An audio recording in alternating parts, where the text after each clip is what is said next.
Hello বন্ধুরা, প্রত্যেককে স্বাগত আমার গল্পের চ্যানেলে। যারা গল্প শোনার পাশাপাশি খেতে ভালোবাসেন তাদের জন্য আজকের গল্পটি। আজকের মজার গল্পটির নাম হলো কে বেশি পেটুক। চলো বন্ধুরা, বেশি কথা না বলে আজকের গল্পটি শুরু করা যাক। Let's start. কে বেশি পেটুক। গোপাল ভাঁড় বাড়িতে তার কিছু বন্ধু এসেছেন। অতিথিদের তরমুজ দিয়ে আপ্যায়ন করলেন গোপাল। বন্ধুদের সঙ্গে খেতে বসলেন গোপাল নিজেও।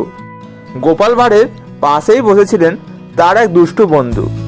তরমুজ খেয়ে খেয়ে বন্ধুটি গোপালের সামনে তরমুজের খোসা রাখছিলেন।